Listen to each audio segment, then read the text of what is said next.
नमस्कार दोस्तों, जय हिंद। स्वागत है आप सभी का यूपी रेगुलर क्लासेस के इस ऑनलाइन प्लेटफॉर्म पे। और जैसा कि आपको पता है कि हम लोग इंडियन ज्योग्राफी कवर कर रहे थे।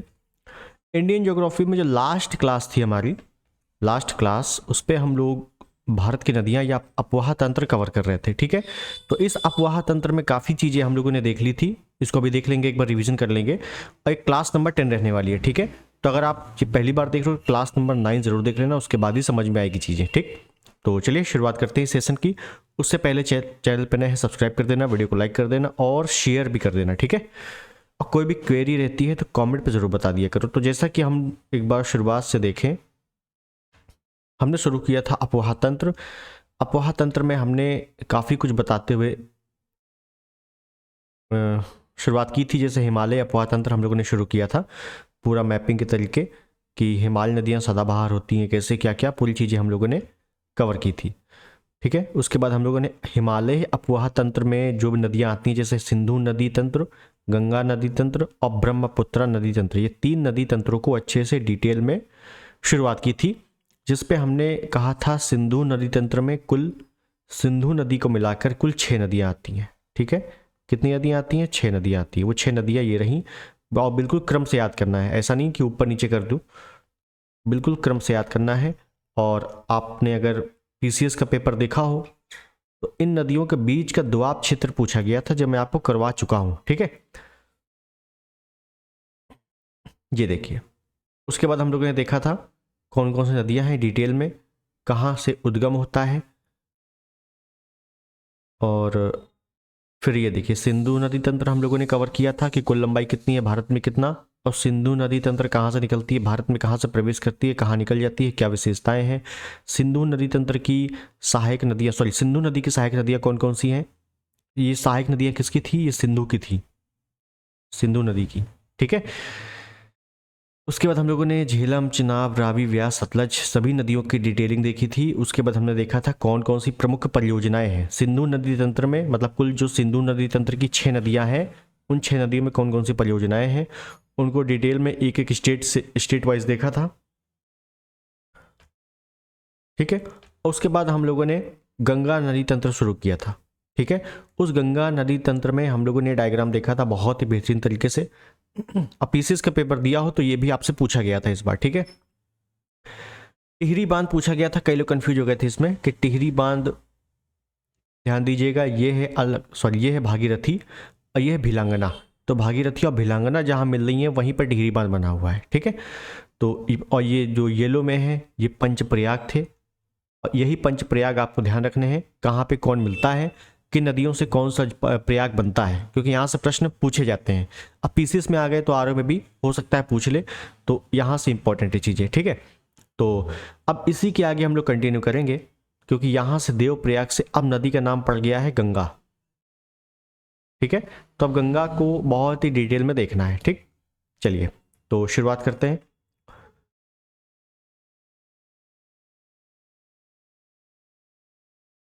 तो सबसे पहले मैं थोड़ा सा मैप बनाऊं, अगर उत्तर भारत का मैप थोड़ा सा,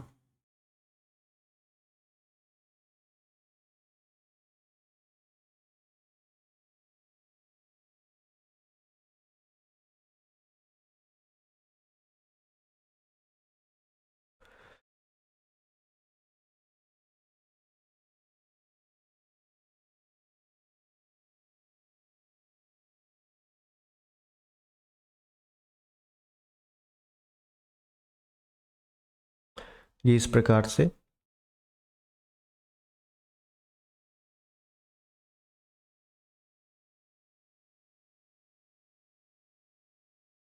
ये है पूर्वोत्तर भारत, ये है पूर्वोत्तर भारत, ये सिक्किम है, ये पूरा नेपाल है। आपको यहाँ पे थोड़ा समझना पड़ेगा ये मैप को। ठीक है, ये थोड़ा सा नेपाल है। अब बिल्कुल समझ में नहीं आ रहा मैप तो ये समझो आप, बिल्कुल ही अगर मैप समझ में नहीं आ रहा है तो ये समझिए,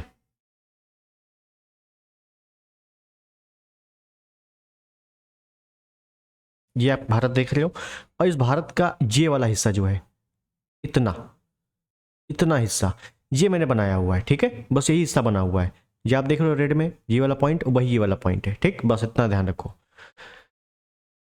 अब देखते हैं, इन सबको मिटा दें क्योंकि अपने को नदियां देखनी है।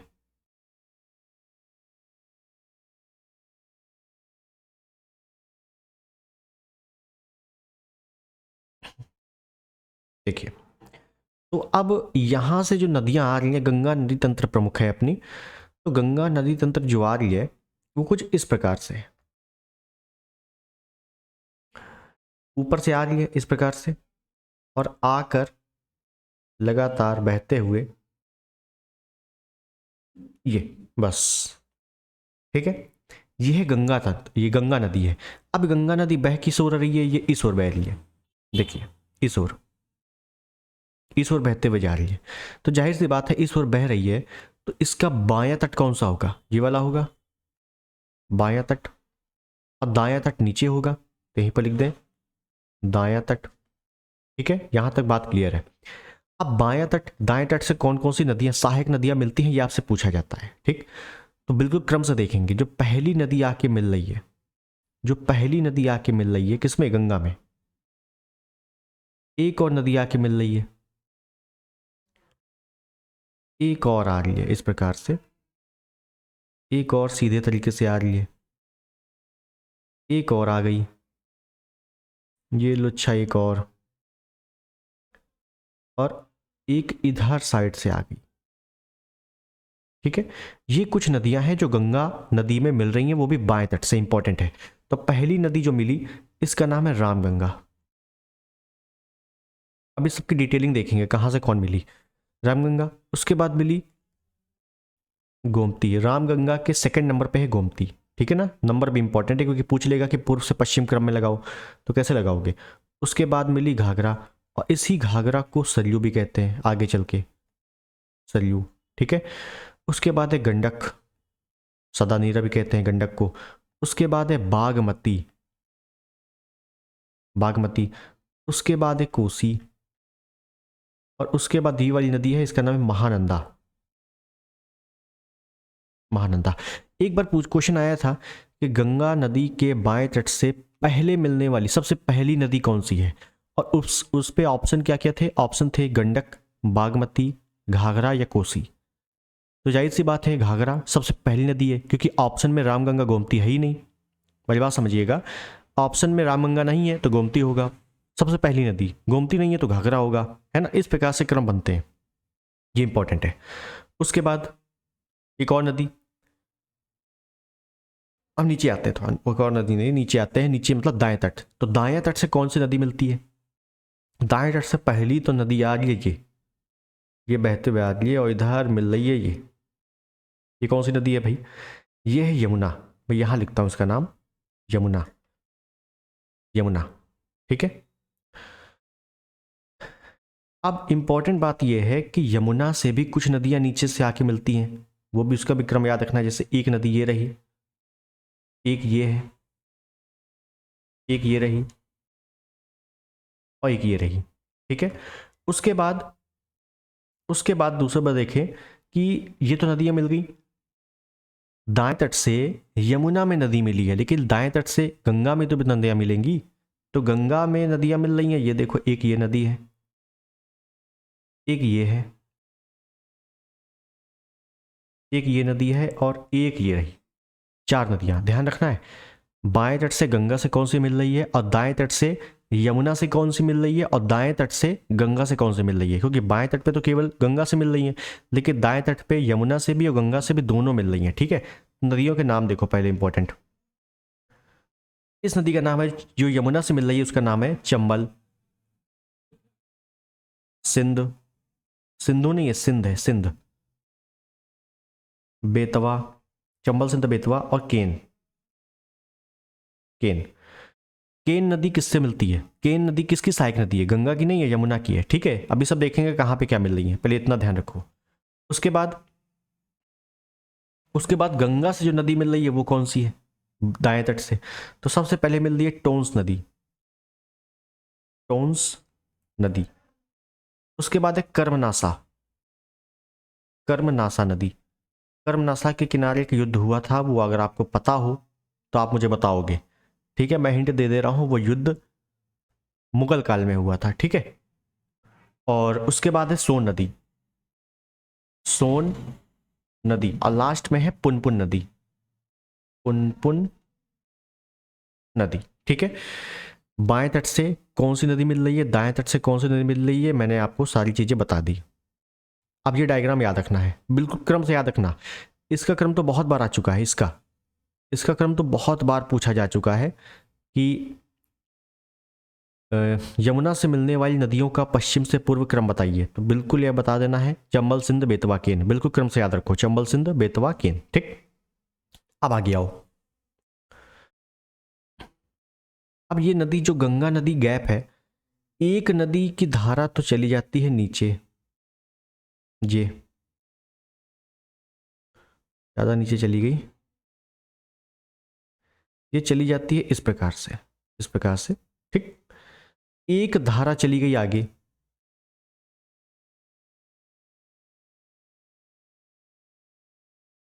ये, और वही धारा आगे जाके चली गई बांग्लादेश में, ये। ठीक, एक धारा इधर से आ रही है, ये ब्रह्मपुत्र की, ब्रह्मपुत्र नदी की आ रही है धारा। ठीक है, तो ये नदी कौन सी है, ये है ब्रह्मपुत्र, अभी देखेंगे। अब यहां था देखना है इंपॉर्टेंट,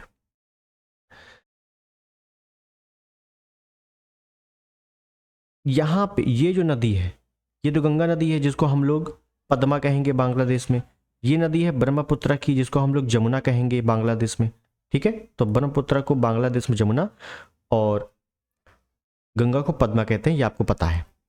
ये जो नदी है, ये पुनपुन के किनारे आप देख रहे हो, छोटी सी जलधारा है, ये पश्चिम बंगाल है, इसको कहेंगे हुगली। ठीक है, हुगली नदी, अभी आगे देख लेंगे थोड़ा डिटेल डायग्राम बना के, हुगली नदी। अब ये जो सिरा बचा, ये इतना सिरा, ये आप देख रहे हो इतना सिरा, ये वाला देख रहे हो, येलो से मैंने बना दिया है, ये वाला जो सिरा बना है ये भी तो गंगा का है। कौन सा सिरा है, ये गंगा का वो सिरा है जो नीचे एक हुगली चली गई और बांग्लादेश जाने से पहले थोड़ा सा हिस्सा बचा, इसको यहां कहेंगे, इसको यहां कहेंगे हुगली, सॉरी इसको यहां कहेंगे भागीरथी, भागीरथी नदी। आप कहोगे भागीरथी तो ये रही, इधर है भागीरथी, तो बिल्कुल ये भी भागीरथी है, और इसी का हिस्सा, यही जो नदी है, बांग्लादेश एंटर करने से पहले थोड़ा सा हिस्सा स्वतंत्र रूप में बहता है, हुगली निकल जाती है और हुगली से आगे थोड़ा सा हिस्सा बहता है इसका, इसी को बोल देते हैं भागीरथी पुनः। ठीक है, फिर से भागीरथी कह देते हैं। और आपने अगर पढ़ा है कि प्लासी का युद्ध किस नदी के तट पर हुआ था, तो प्लासी का युद्ध भागीरथी नदी के तट पर हुआ था, वो प्लासी यहीं पड़ता है आपका। ठीक है, ये ध्यान रखना है, बहुत बार आ चुका है कि प्लासी का युद्ध किस नदी के तट पर हुआ था। प्लासी का युद्ध कहाँ है, पश्चिम बंगाल में ही प्लासी है, बंगाल में ही प्लासी है, और किस नदी के तट पे है, भागीरथी नदी के ही तट पे है। क्लियर है, तो यही भागीरथी है। क्लियर, कंफ्यूजन हो जाता है कि भागीरथी तो ऊपर पढ़ा था फिर यहाँ पे आ गया। ठीक है, दोनों है। इसी को थोड़ा और अगर डिटेल ले लें, कि अगर समझ में ना आया हो तो यहाँ पे मैं फिर एक बार बता दूं, इस प्रकार से कुछ बना देते हैं मैप। ये रहा पूर्वोत्तर, यहां से जो गंगा नदी आई, ये गंगा नदी है। ठीक है, यहां से जो नदी आई, इसका एक हिस्सा चला गया नीचे, इसको बोलेंगे हुगली, इसका एक हिस्सा चला गया आगे, ये बांग्लादेश है, इसको बोलेंगे पद्मा। लेकिन ये जो हिस्सा बचा, ये वाला हिस्सा, ये वाला हिस्सा जो नदी का बचा, इसी को बोलेंगे पुनः भागीरथी। इसी के तट पे प्लासी है, क्या है, प्लासी। ठीक है, ये समझ में आ गया होगा। तो अब देख लेते हैं डिटेल क्या क्या इंपॉर्टेंट है इनके बारे में। तो गंगा नदी,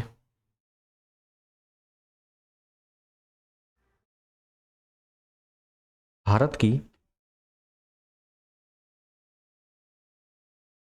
सबसे लंबी नदी है, 25 किलोमीटर। हालांकि सबसे इंपॉर्टेंट क्वेश्चन आपसे यहीं से पूछ लेते हैं, ठीक है ना, यहीं से आपके ज़्यादातर क्वेश्चन बन जाते हैं। ठीक है, ये सब जीएस वगैरह है, वन लाइनर, इसको आपको ध्यान रख लेना है कि गंगा नदी की लंबाई 25 है। अपवाह द्रोणी के आधार पर अगर देखें, बहते हुए क्रम के आधार पर, अपवाह द्रोणी के आधार पर, तो सबसे पहले तो सबसे बड़ी नदी गंगा नदी है, सेकंड नंबर पे सिंधु कर देना है, थर्ड नंबर पे गोदावरी कर देना है, ठीक है ना, तीन याद रखो, थर्ड नंबर पे गोदावरी कर देना है। किस आधार पर? अपवाह द्रोणी के आधार पर, ठीक है, बहते हुए क्षेत्र के आधार पर। 2008 में राष्ट्रीय नदी घोषित हुई।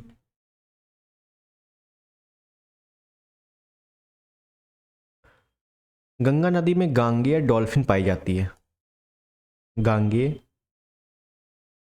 डॉल्फिन।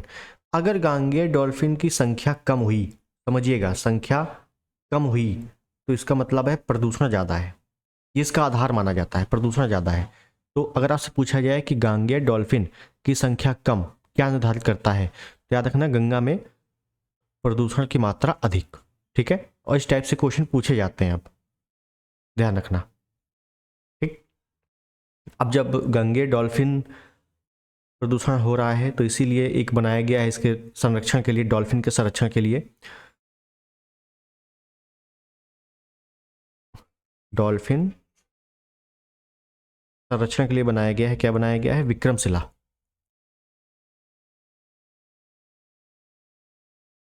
वन्य जीव अभ्यारण्य। कहाँ पे है विक्रमशिला? तो बिहार में, बिहार में भी कहाँ पर? भागलपुर में, ठीक। अब गंगा नदी के बारे में बहुत ज़्यादा डिटेलिंग बताने की आवश्यकता नहीं है, क्योंकि आप पढ़ चुके हो पहले से ही, है ना, कि गंगा नदी हरिद्वार के मैदानी भाग से प्रवेश करती है। ये सब बेसिक पॉइंट है, आपको पता होगा, अगर आपने आरओ की तैयारी की है पहले, तो आपको ये सब चीज़ें बहुत अच्छे से पता होंगी कि गंगा नदी में हरिद्वार से मैदानी भाग में प्रवेश करती है, गंगा प्रयागराज में यमुना से मिल जाती है, त्रिवेणी संगम बनता है वहाँ पे, है ना। और कहाँ कहाँ बहती है? तो 5 राज्यों में बहती है, उत्तराखंड से निकलती है, फिर यूपी बहती है, बिहार बहती है, पश्चिम बंगाल बहती है, और झारखंड में सबसे कम बहती है। सबसे कम कहाँ बहती है? झारखंड में। सब बेसिक पॉइंट है, पता होंगे, ठीक है, प्रमुख शहर वगैरह। मैं थोड़ा सा आगे बढ़ता हूँ, और यहाँ पे हम लोग देखेंगे बाएं तट से, बाएं तट पर मिलने वाली सहायक नदी। किसके बाएं तट पे? गंगा के। तो पहली नदी है रामगंगा, छोटा छोटा पॉइंट है, देखेंगे। रामगंगा नदी पहले बता दें, पहले एक चीज बता दें, जो यूपी स्पेशल है, यूपी स्पेशल जब हम लोग पढ़ेंगे, उस पर मैंने आपको डिटेलिंग बता दी है, ठीक है ना, पहले ही बता दी है। आप यूपी जीके, यूपी जीके का प्लेलिस्ट खोलना, प्लेलिस्ट, उस प्लेलिस्ट में नदियाँ वगैरह हैं, प्रमुख चट्टानें वगैरह हैं उत्तर प्रदेश की, यूपी की, यूपी स्पेशल, मैंने आपको डिटेल पढ़ा दिया है, ठीक है। तो नदियाँ वगैरह आप डिटेल में वहाँ देख सकते हो, खासकर यूपी वाली, ठीक है। अब रामगंगा कहाँ? यूपी में आ रही है, तो यूपी स्पेशल हो गई है, ठीक है। यहाँ पे मैं वन लाइनर बात करूँगा, और डिटेल पढ़ना है तो आप प्लेलिस्ट पे जाके देख लेना एक बार, ठीक।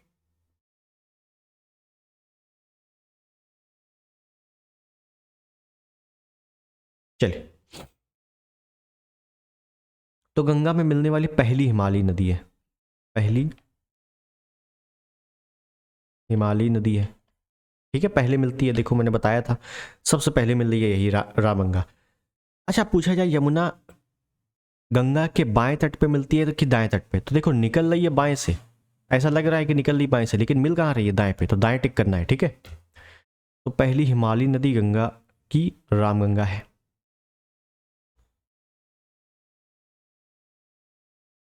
यूपी में कन्नौज के पास गंगा से मिलती है, यही पूछा जाता है आपसे, ठीक है ना। और इसके तट पे कौन कौन से शहर बसे हैं? तो जैसे मुरादाबाद। अब उत्तर पूर्व, सॉरी, उत्तर पश्चिम के कौन कौन से इंपॉर्टेंट शहर हैं? जैसे मुरादाबाद हो गया, बरेली हो गया, बदायूं हो गया वगैरह, यही सब है, ठीक है। बस, अगला,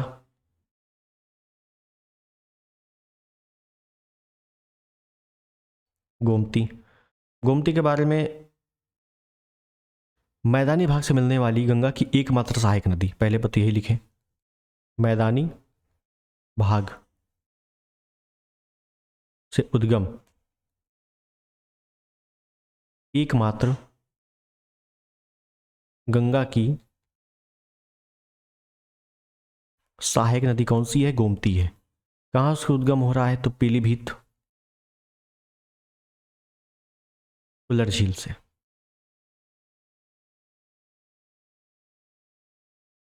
फुलर झील से उद्गम होता है इसका, ठीक है। और गोमती नदी कहाँ मिलती है? तो गोमती नदी गंगा से कहाँ मिल रही है? तो ये मिल रही है गाजीपुर में। कहाँ? गाजीपुर में। और गोमती के तट पर, गोमती के तट पर लखनऊ है, मोस्ट इंपॉर्टेंट, सुल्तानपुर कर देना, जौनपुर भी है, ठीक है ना, यही सब है। आगे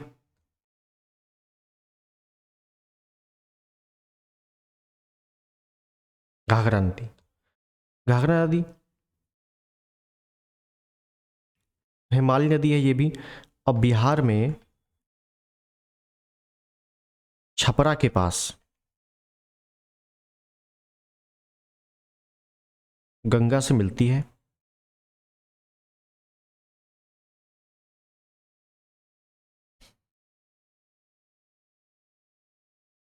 राप्ती नदी सहायक है, ध्यान दीजिएगा। राप्ती नदी किसकी सहायक है? राप्ती नदी गंगा की सहायक नहीं, घाघरा की सहायक है। ये बहुत इंपॉर्टेंट पॉइंट है कि राप्ती नदी किसकी सहायक है? घाघरा की। और राप्ती नदी के किनारे ही गोरखपुर बसा हुआ है, गोरखपुर, ठीक है। उत्तर प्रदेश का मैप देखोगे, इस प्रकार से राप्ती नदी बहती है। इस प्रकार से मतलब है कि दक्षिण पूर्व की ओर, ठीक है, दक्षिण पूर्व की ओर। ऐसे लोकेशन पूछ ली जाती है, ध्यान रखना है। मैंने सब बताया हुआ यूपी जीके में, एक बार देख लेना उसको, ठीक, प्लेलिस्ट में।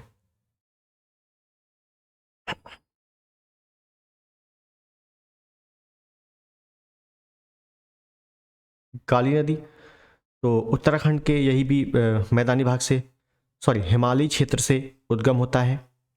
अब काली नदी का एक इंपॉर्टेंट पॉइंट है कि उत्तराखंड प्लस नेपाल सीमा बनाती है। मोस्ट इंपॉर्टेंट पॉइंट है कि उत्तराखंड और नेपाल के मध्य सीमा कौन बनाती है? तो काली नदी बनाती है। मोस्ट इंपॉर्टेंट पॉइंट, टनकपुर परियोजना, बहुत बार आ चुका है। टनकपुर, टनकपुर परियोजना इसी नदी पे है। और टनकपुर परियोजना बोले तो यूके प्लस नेपाल की संयुक्त परियोजना है। ये इंपॉर्टेंट पॉइंट है, संयुक्त परियोजना है। किसकी? उत्तराखंड और नेपाल की संयुक्त परियोजना है। कौन सी? टनकपुर परियोजना। किस नदी पे? काली नदी पे, ठीक।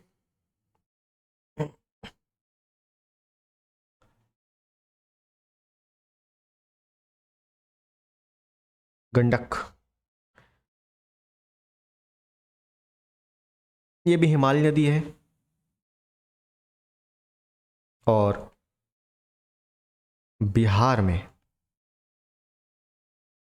बिहार में सोनपुर, सोनपुर के पास गंगा से मिलती है, ठीक। एक पूछा गया गंडक परियोजना। गंडक परियोजना किसकी परियोजना है? तो यूपी प्लस बिहार की परियोजना है। यूपी बिहार की संयुक्त परियोजना है गंडक परियोजना। गंडक नदी का जो पुराना नाम है वो है सदा नीरा। ये भी याद रखना, क्या है? सदा नीरा, ठीक है, याद होगा, इंपॉर्टेंट है। कुछ नदियाँ बहुत ज़्यादा डिटेल नहीं है, जैसे बागमती नदी। अब बागमती नदी के बारे में यही है कि हिमालय नदी है, समझिएगा, हिमालयी नदी है। अब बिहार में बहती है, बस काम खत्म है। आगे इंपॉर्टेंट नदी जो है वो है कोसी नदी। यहां से प्रश्न बनते हैं। कोसी नदी,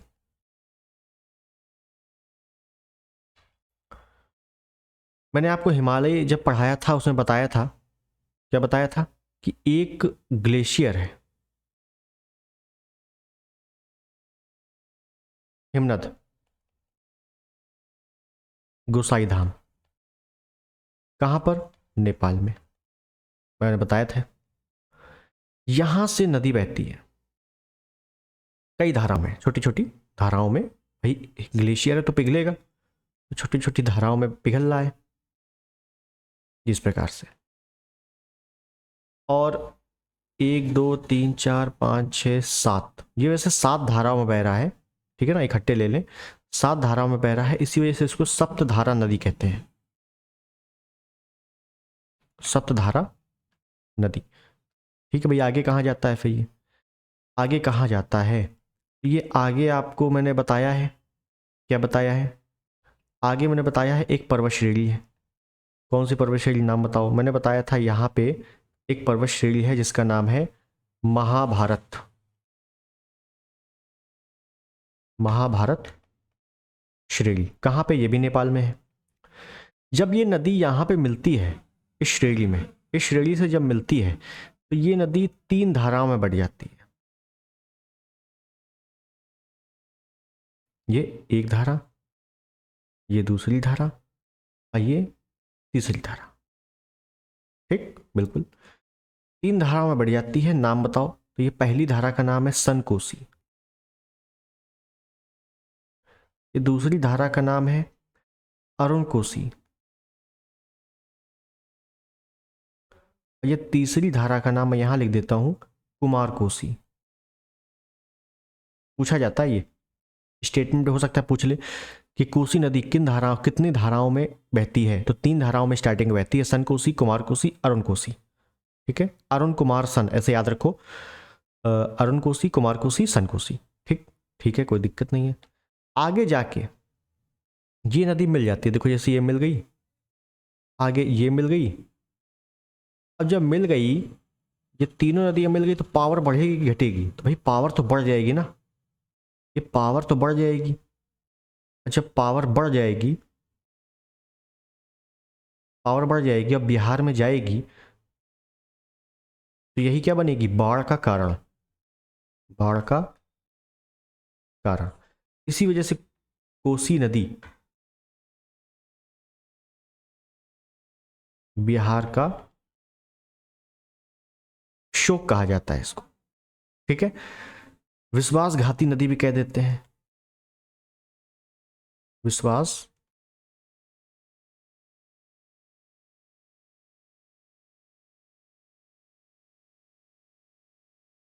घाती नदी। ठीक है, तो ये रही कोसी नदी के बारे में डिटेल। अब आपने महाभारत को नहीं पता है, आपको गोसाई धाम नहीं पता है, तो आपको बिल्कुल पता नहीं चलेगा। ठीक है, इस वजह से एक सिस्टमेटिक ढंग से मैं चल रहा हूं, ध्यान रखना। इसके बाद महानंदा नदी है, तो महानंदा नदी भी गंगा की अंतिम हिमालयी नदी है, ये थोड़ा ध्यान रखिएगा महानंदा के बारे में। महानंदा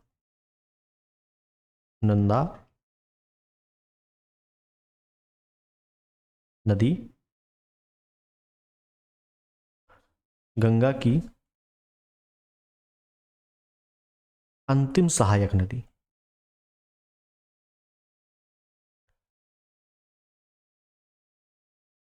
बाएं तट से, बाएं तट से ही तो है, देख ले भाई एक बार। हाँ, बाएं तट से देखो, महानंदा अंतिम है। ठीक,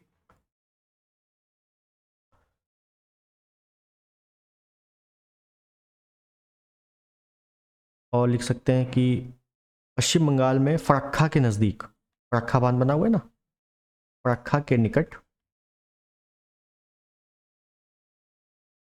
गंगा से मिलती है। बस काम खत्म हो गया भाई। अब देखते हैं कि गंगा के दाएं तट से मिलने वाली नदियां कौन कौन सी है। गंगा में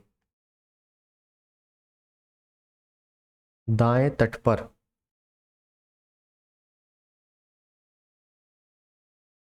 मिलने वाली सहायक नदियां,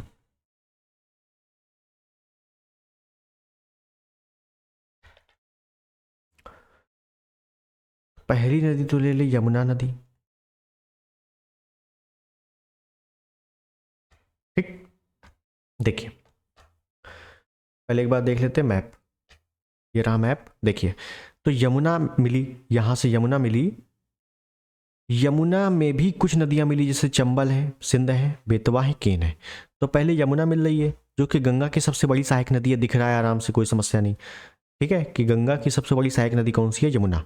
अब यमुना में 4 नदियां हैं प्रमुख सहायक, तो उनको पढ़ना है अपने को, वो भी देखते हुए चलेंगे। ठीक है, छोटी छोटी नदियां हैं, देख लेते हैं, खत्म करते हैं। तो पहले तो यही लिख ले कि गंगा की सबसे बड़ी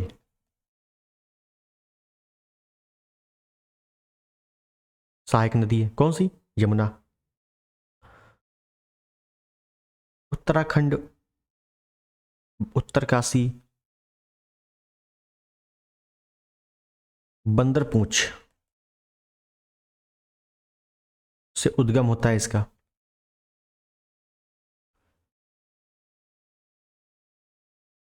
है ना? आगे देखिए अगली स्लाइड में। यमुना बहती कहाँ कहाँ है? सबसे इंपॉर्टेंट बात है कि यमुना का प्रवाह कहाँ कहाँ पे है।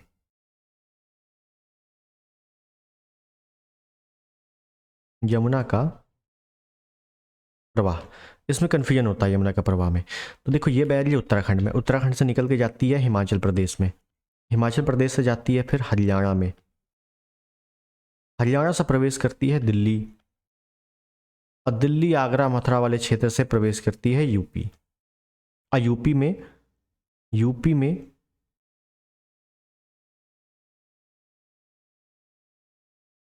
प्रयागराज में गंगा से मिलती है। ठीक,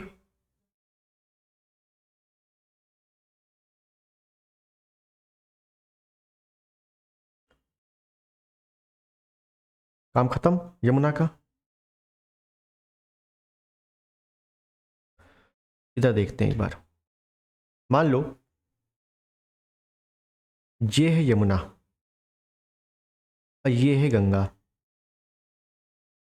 ये गंगा है, ये यमुना है। यमुना से एक नदी आई, मिल गई। एक नदी और आई छोटी सी, वो भी मिल गई। एक नदी और आ गई, मिल गई। एक नदी और आई, मिल गई। ठीक, अब देखिए यहां पे एक पहाड़ी है, जना पाव पहाड़ी, जो इंपॉर्टेंट है वही बता रहे हैं। जना पाव पहाड़ी कहाँ पे है? मध्य प्रदेश में, एमपी में। यहां से नदी निकलती है जिसका नाम है चंबल, चंबल नदी। यहीं से चंबल नदी पे ही, समझिएगा, चंबल नदी पे ही एक और नदी आके मिलती है। इस नदी का नाम है क्षिप्रा नदी, क्षिप्रा नदी। ठीक है, और यहां पे ये आप देखिएगा, मैं थोड़ा सा पॉइंट बना रहा हूं इसमें, यहां पे ये क्या है? ये है उज्जैन, उज्जैन। तो क्षिप्रा नदी किसकी सहायक है भैया? चंबल की। क्षिप्रा नदी किसकी सहायक है? चंबल की। ठीक है, ये कहाँ मिल रही है? ये मिल रही है उत्तर प्रदेश, इटावा, इटावा यूपी। यमुना नदी, चंबल नदी आपस में कहाँ मिलती हैं? तो इटावा यूपी में। बहुत बढ़िया। एक नदी और आके मिलती है इसी में, किसमें? चंबल में। कौन सी है भाई ये नदी? ये है बनास। निकलती कहाँ से है? ये अरावली पहाड़ियों से। ठीक है, अरावली पहाड़ियों से निकलती है बनास नदी। मैंने आपको जब पठार पढ़ाया था तब बताया था। ठीक है, कि अरावली की प्रमुख नदी कौन सी है? बनास। तो बनास नदी निकलती है और चंबल पे जाके मिल जाती है। ठीक है, बहुत बढ़िया। और छोटी छोटी और नदियां मिलती हैं, जैसे एक काली नदी मिलती है नीचे से ही, एक पार्वती नदी मिलती है, वो इतने इंपॉर्टेंट नहीं है।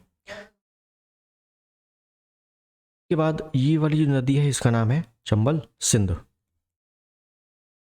ये है बेतवा, ये है केन। ये नदी कहाँ मिल रही है? सिंध। सिंध बहुत ही छोटा स्थान है, मिल रही है जब पूछा उछा नहीं जाता है। बेतवा का पूछा जाता है, कहाँ मिल रही है? हमीरपुर में। और ये केन कहाँ मिल रही है? ये मिल रही है बांदा में। इससे मिल रही है यमुना से। ठीक, तो यहाँ पे लिख सकते हो जालौन, जालौन में। ठीक है, जालौन उरई वाला क्षेत्र जो है वहाँ पे। और ये बेतवा नदी इंपॉर्टेंट है हमीरपुर में, और केन नदी बांदा में। ठीक, तो ये गंगा नदी है।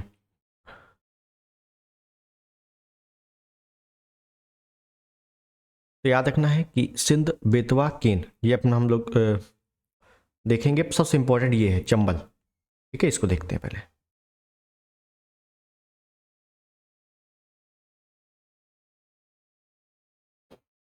बताने वाली चीज़ है वही बताएंगे, ठीक है। क्या बताने वाली चीज़ है? पहली बात तो इंपॉर्टेंट ये है कि उद्गम कहाँ से हो रहा है? जनापाव पहाड़ी मध्य प्रदेश से हो रहा है। छिप्रा इसकी सहायक नदी है, इसी पे आके मिल जाती है। बनास नदी भी इस पे आके मिल जाती है, और ये यूपी के इटावा में यमुना से मिलती है। गंगा नदी, सॉरी, चंबल नदी किससे मिलती है? इटावा से। गंगा से इटावा में मिलती है, ठीक है। तो चंबल नदी बहती कहाँ से? प्रवाह, तो ये मध्य प्रदेश में बह रही है, प्लस राजस्थान में भी बह रही है, और प्लस यूपी में तो गंगा से मिल ही रही है इटावा में, ठीक है। मालवा पठार के प्रमुख नदी, सब पठार में बता चुका हूं, ठीक है।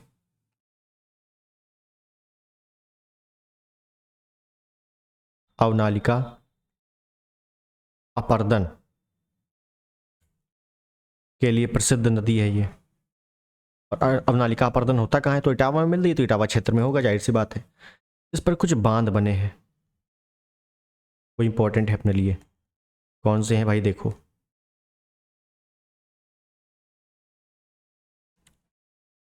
गांधी सागर, जवाहर सागर और राणा सागर, राणा प्रताप सागर बांध बने हैं। कहाँ बने हैं? ये बना है मध्य प्रदेश में, और ये दोनों बने हैं राजस्थान में। ये थोड़ा ध्यान रखना है आपको, ठीक।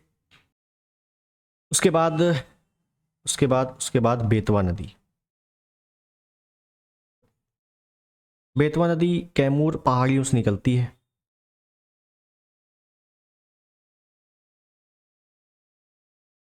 और कैमूर पहाड़ियों से निकल के मध्य प्रदेश में कैमूर पहाड़ियाँ, और उत्तर प्रदेश में बहती है।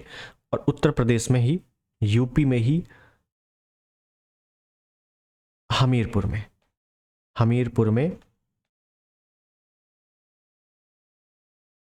सॉरी बेतवा ही लिख दिया मैंने, हमीरपुर में यमुना से मिल जाती है। यमुना से मिलती है, ठीक है। बेतवा नदी पर कुछ बांध बने हुए हैं, जैसे माता टीला बांध, माता टीला बांध, राजघाट बांध, रानी लक्ष्मी बांध, रानी लक्ष्मी बांध, ये सब कुछ बने हुए हैं, ठीक है। बाकी केन नदी भी बांदा में यमुना से मिल जाती है, मध्य प्रदेश से निकलती है, बांदा यमुना में मिल जाती है, बस इतना ही इंपॉर्टेंट है। अब आगे कुछ नदियां इंपॉर्टेंट है जो मैंने बताई थी, जैसे एक मिनट देखते हैं मैप में।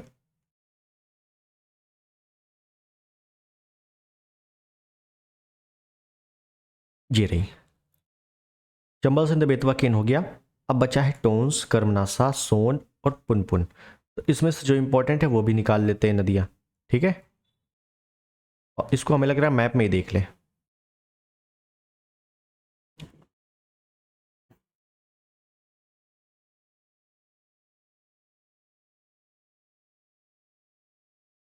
यहां पे हम इकट्ठे देख लेंगे। ये रही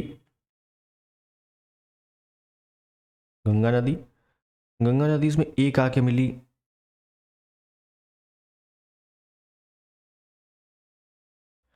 टोंस नदी, ठीक है। एक आके मिली कर्मनासा नदी, और एक आगे मिली इधर साइड से सोन नदी। लिखते हैं पहले नाम, टोंस नदी, कर्मनासा नदी, और ये कौन सी है? सोन नदी।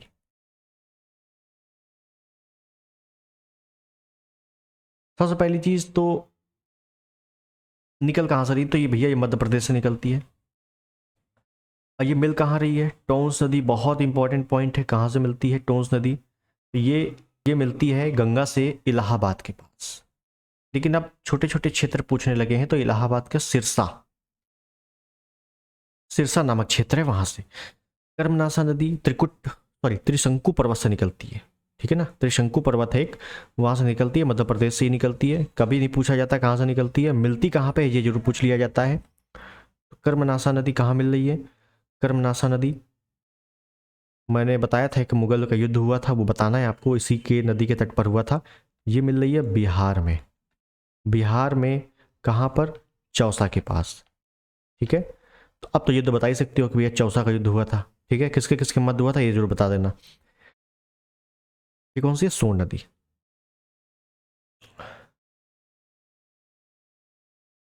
ये कहाँ मिल रही है? ये मिल रही है बिहार। ये भी बिहार में कहाँ? दानापुर। बिहार के दानापुर में सोन नदी गंगा नदी से मिल जाती है। ग्लेशियर भंडार के लिए इंपॉर्टेंट है सोन नदी। सोन नदी पे ही बाण सागर बांध बना हुआ है। बाण सागर परियोजना। बाण सागर परियोजना मोस्ट इंपॉर्टेंट पॉइंट किसकी किसकी संयुक्त परियोजना है? तो बाण सागर परियोजना याद रखना, Madhya Pradesh plus UP plus Jharkhand. Madhya Pradesh UP Jharkhand की संयुक्त परियोजना है बाण सागर परियोजना। ठीक है, क्योंकि यहाँ देखो मध्य प्रदेश से निकल ली तो मध्य प्रदेश तो है ही है, यूपी में है ही है, अब बगल में झारखंड भी है। ठीक, एमपी यूपी झारखंड की संयुक्त परियोजना है। ठीक है, इसी की सहायक नदी है एक, इसी की सहायक नदी है सोन नदी की, जिसका नाम है रिहंद नदी। रिहंद नदी पे ही गोविंद वल्लभ पंत सागर जलाशय बना हुआ है, यहीं पर लिख देते हैं ऊपर साइड।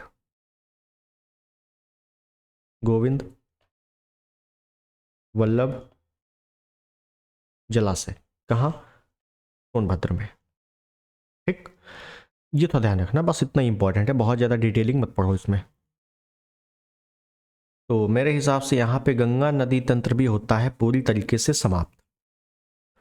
अब गंगा नदी तंत्र पूरी तरीके से समाप्त होता है तो हम लोगों ने देखा था एक बार शुरुआत में, एक बार था देख ले, फिर आगे चलते हैं। ये देखा था और गंगा नदी तंत्र भी अच्छे से समाप्त हो गया। ठीक है, और जब प्रैक्टिस करोगे क्वेश्चन की, नए नए थोड़े क्वेश्चन मिलेंगे, उनको भी देख लेना है, लेकिन थियोरिकल इतना ही है। ठीक, अब बचा क्या? अब बचा है ब्रह्मपुत्र नदी तंत्र। इसको भी फटाक से देख लेते हैं, बहुत ज़्यादा डिटेलिंग नहीं है, मैपिंग से देखेंगे सब समाप्त हो जाएगा। ठीक है, देखिए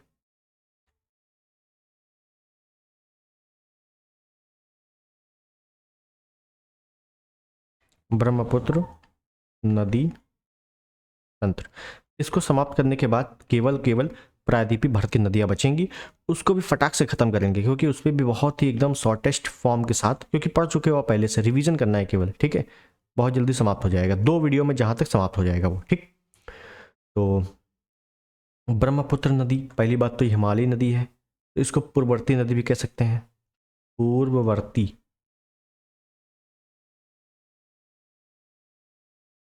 पूर्ववर्ती नदी है। पहले बेसिक देख ले, कुल लंबाई कितनी है इसकी? कुल लंबाई है 2900। अब देखिए ब्रह्मपुत्र की कुल लंबाई 2900 है, सिंधु की हमने देखा था कुल लंबाई कितनी थी? सिंधु की थी 2880। एक प्रश्न पूछा जाता है किसकी, किन नदियों की लंबाई लगभग समान है? तो सिंधु और ब्रह्मपुत्र की लगभग समान है, 2880 और 2900।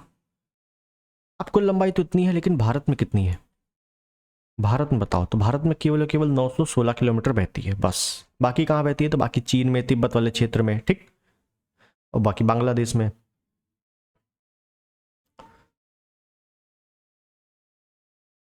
और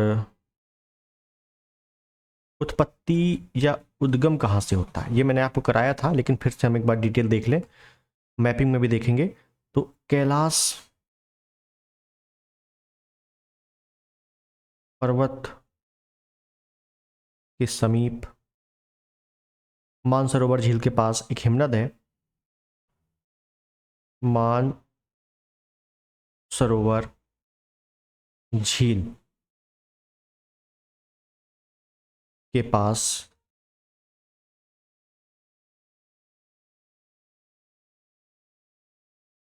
चीम युंग दुंग हिमनद से होता है। ठीक है, इसका उद्गम कहाँ से होता है? चीम युंग दुंग हिमनद से होता है, ये इंपॉर्टेंट है। ठीक है, अब देखते हैं मैप, क्योंकि मैप में ही चीजें समझ में आती हैं भाई।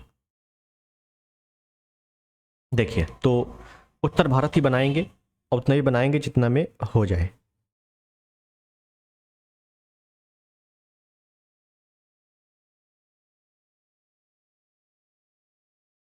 ये कुछ पूर्वोत्तर भारत बन रहा है, साफ साफ दिख रहा होगा आपको।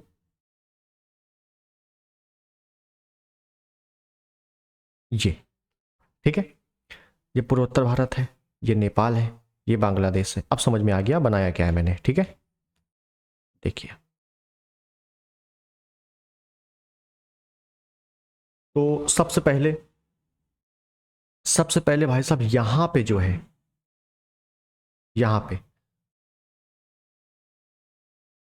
ब्लू कर देना, क्योंकि हिमनद है तो ब्लू होगा, पानी भरा होगा। ये क्या है? ये है चीम युंग दुंग हिमनद या ग्लेशियर, ठीक, बहुत अच्छे। यहां से नदी निकली, नदी है ना तो पतली ज्यादा हो गई है, एक मिनट रुकिएगा। यहां से नदी निकली और नदी बहते हुए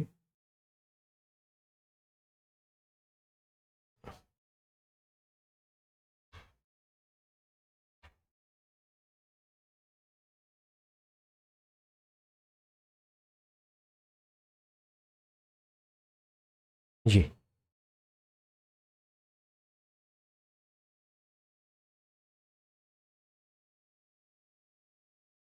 यहां पे एक पर्वत मिला इसको, जहां से मुड़ गई। इस पर्वत का नाम है नामचा बरवा पर्वत।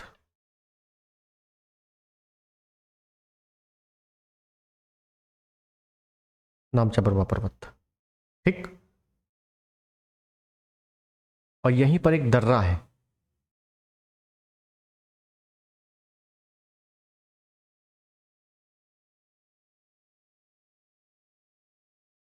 यांगयाब दर्रा। मैंने बताया था आपको स्टार्टिंग में कि यांगयाब दर्रे से ब्रह्मपुत्र नदी भारत में प्रवेश करती है, तो ध्यान रखिएगा आप लोग, ठीक है ना। रिवीजन किए होंगे तो आपको पता होगा यांगयाब दर्रा, ठीक। अब इंपॉर्टेंट,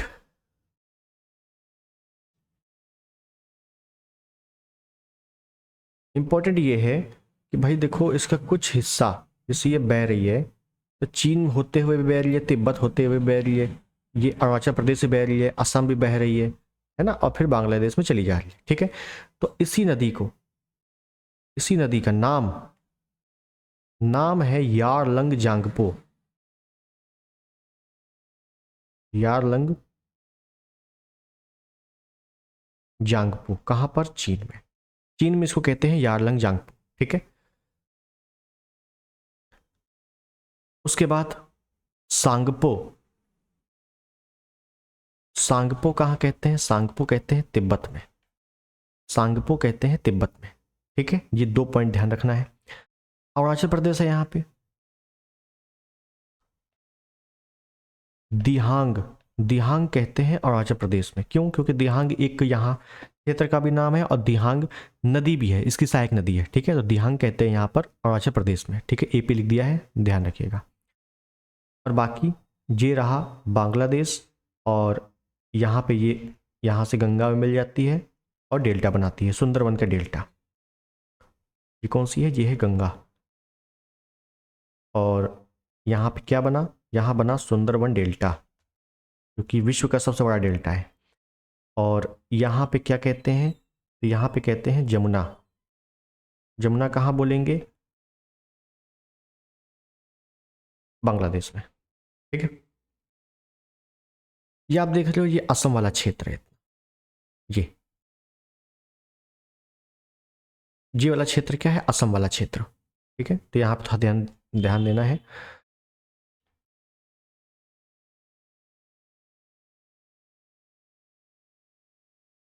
असम में रैंप घाटी, पतली सकरी घाटी होती है, तो रैंप घाटी से होकर बहती है। ये इंपॉर्टेंट पॉइंट है, पूछा जाता है कि रैंप घाटी से होकर बहती है कि नहीं, बिल्कुल बहती है, स्टेटमेंट में क्वेश्चन आते हैं ये, ठीक है। पतली सकरी घाटी इसका मतलब है, रैंप घाटी का मतलब पतली सकरी घाटी।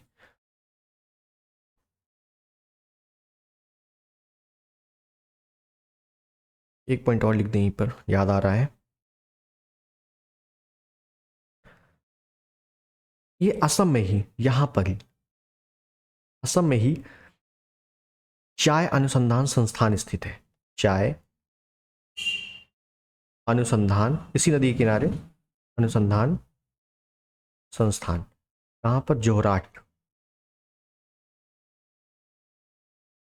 असम में। ठीक है, चलिए ये हो गया। हाँ, यहां पे एक पॉइंट और देखिएगा कि अरुणाचल प्रदेश में है ढोला, ढोला अरुणाचल प्रदेश में, और एक है सदिया असम में। ये क्या है? ये है पुल है।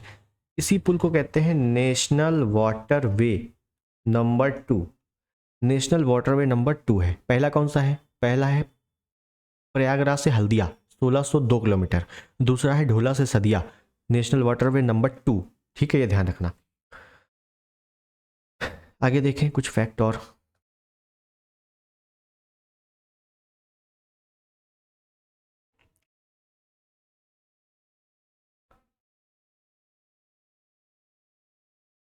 विश्व का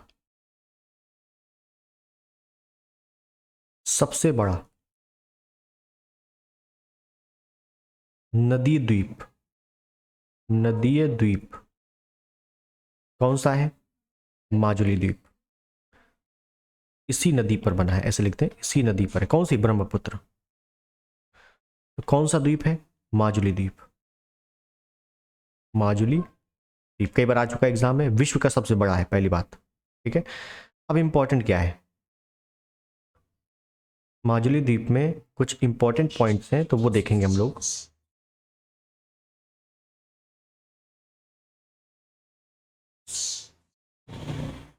देखिएगा,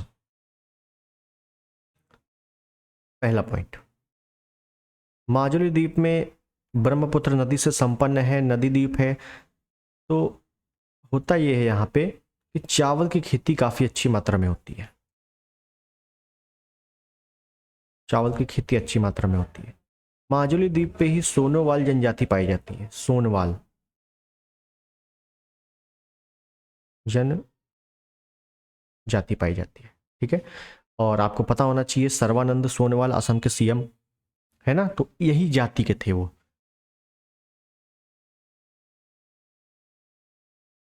भारत का पहला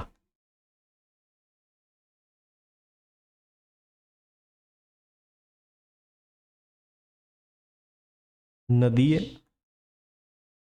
द्वीपीय जिला भी यही है, माजुली द्वीप। ठीक है, तो ये कुछ पॉइंट ध्यान रखिएगा, इंपॉर्टेंट है। आगे देखें,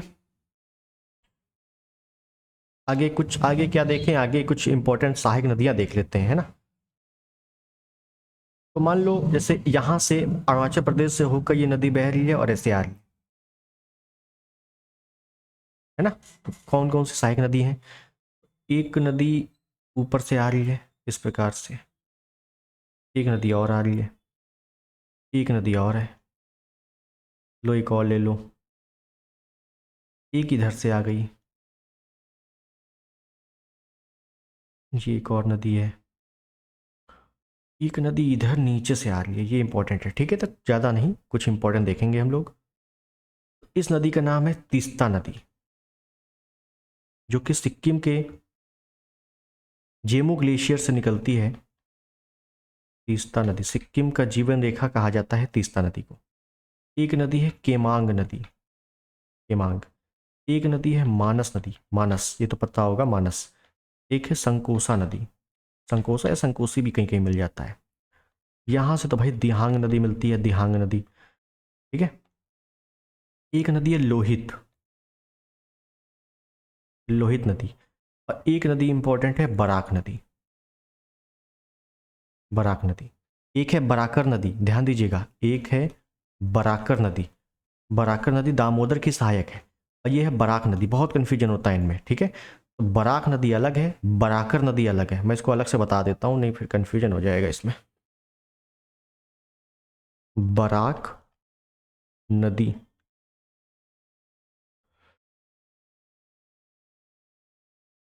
पहली बात तो ब्रह्मपुत्र की सहायक है। दूसरी चीज मणिपुर से निकलती है। मोस्ट इंपॉर्टेंट पॉइंट, पूर्वोत्तर की तो और ज़्यादा इंपॉर्टेंट है, मणिपुर से निकलती है। तीसरी चीज इसी पर तिपाई मुख बांध, बहुत बार आ चुका है, तिपाई मुख बांध बना हुआ है इसी नदी पे। कौन सा बांध है? तिपाई मुख बांध। और ये जो तिपाई मुख बांध है ना, ये भारत और बांग्लादेश के मध्य विवाद भी है। भारत और बांग्लादेश विवादित बांध है ये। अब भाई मणिपुर में है तो मणिपुर बांग्लादेश से टच हो रहा है, सॉरी बांग्लादेश बोल रहे हैं, मणिपुर म्यांमार से टच हो रहा है, सॉरी सॉरी सॉरी, ध्यान दीजिए, मणिपुर म्यांमार से टच हो रहा है। ये भारत और बांग्लादेश के मध्य विवाद है, जिससे मैं अगर मैप में बताऊं, एक मिनट,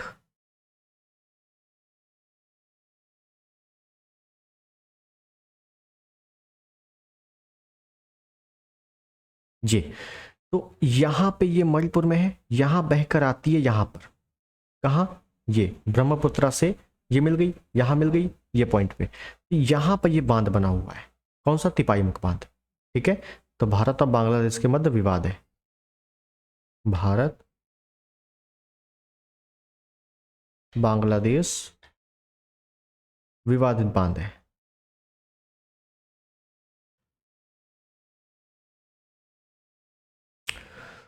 और अगर थोड़ा डिटेल लिखना चाहो तो ये भी लिख सकते हो कि लखीपुर, यहां लिखते हैं इसको,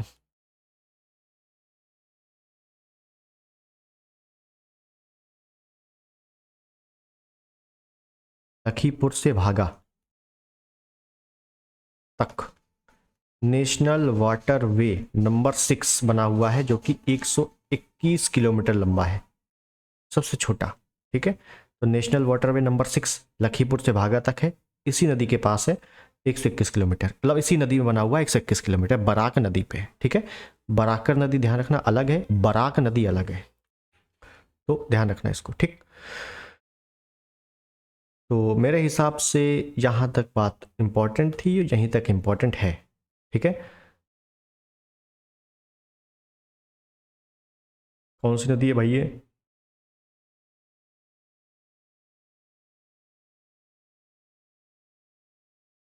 ब्रह्मपुत्र नदी। ठीक, तो यहां तक बात इंपॉर्टेंट थी, और लगभग सारी चीजें मुझे लगता है समाप्त हो गई हैं। हम लोगों ने जो 3 नदी तंत्र शुरू किए थे, या हिमालयी नदियां शुरू की थी, इसमें सिंधु नदी तंत्र देख लेते हैं एक बार शुरुआत से। सिंधु नदी तंत्र, गंगा नदी तंत्र और ब्रह्मपुत्र नदी तंत्र, ये तीनों नदी तंत्र हम लोगों ने समाप्त कर लिया है। ठीक है, तीनों नदी तंत्र समाप्त। अब क्या,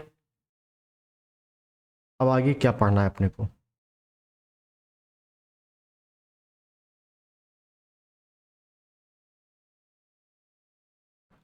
अब आगे पढ़ना है